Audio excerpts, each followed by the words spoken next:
Culture. Chronique.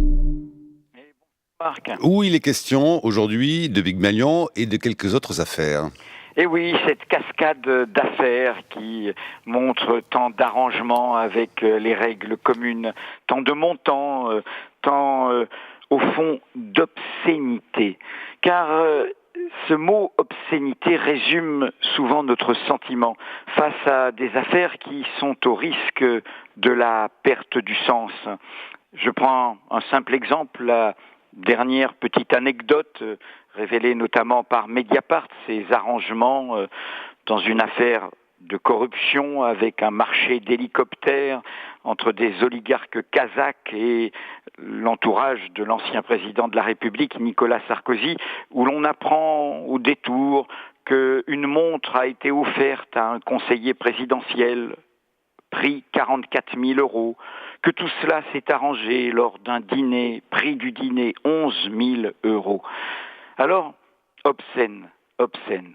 Et c'est là où je voudrais revenir en tirant un fil, celui qu'une figure de la magistrature indépendante italienne a déjà brandi.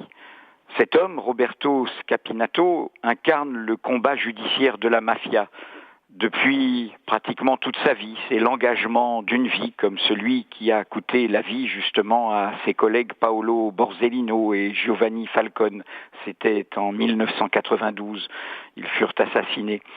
Ce procureur, toujours procureur en Sicile, aime rappeler que le véritable pouvoir, celui de l'argent comme celui du crime, qui se confondent, se rejoignent et se croisent plus souvent qu'on imagine, est, écrit-il, toujours obscène.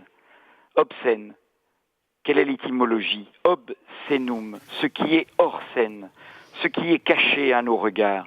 Et en effet, le secret est bien l'obscénité foncière de ce pouvoir. Sur scène, dans les lieux institutionnels, dans les lieux du paraître, dans ses meetings, il met en avant l'apparence d'une représentation destinée au public. Hors scène, il se livre à ses trafics, à ses arrangements, à ses combines, au nom de ses intérêts bruts et brutaux, sans aucune fioriture. C'est là qu'alors on le découvre obscène, c'est-à-dire sous sa crudité, sa vulgarité, sa violence.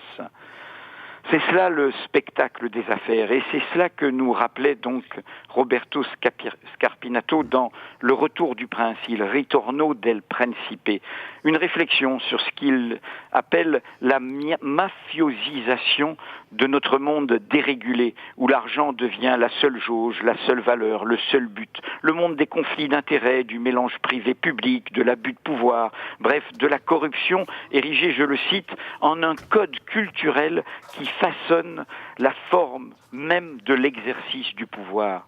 En somme, le monde de l'illégalité d'en haut.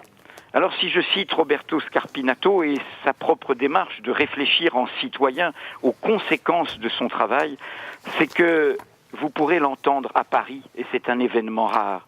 Il sera présent le dimanche 19 octobre à 19h au Théâtre de la Ville. Et il est invité par 3 journalistes qui, à force de révéler ces obscénités, ont eux-mêmes voulu y réfléchir, essayer en citoyen de trouver le sens de tout cela.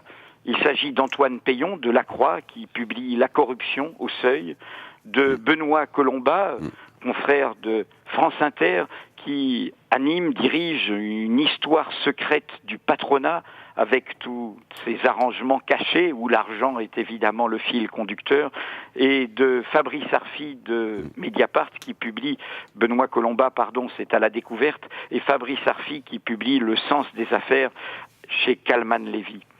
Ils ont uni leurs efforts pour organiser une grande soirée politique autour du bien commun de la démocratie, avec des témoignages et des alertes venus de la société civile sur les ravages de la corruption et ses enseignements pour nous-mêmes et face aux dérives politiques et économiques qui la nourrissent.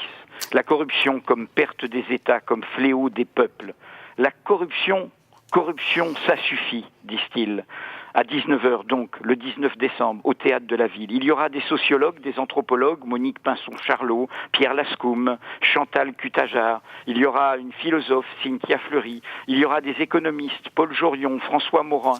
Il y aura un avocat, William Bourdon. Il y aura un policier, Jean-Paul Philippe. Il y aura des magistrats, Antoine Garapon, Éric Halt, et donc en invité surprise d'honneur, Roberto Scarpinato. Voilà, pour donner du sens, pour ne pas être comme des lapins dans les phares, tétanisés par le spectacle de ces affaires, pour tirer tout cela vers le haut, pour en tirer un agenda démocratique.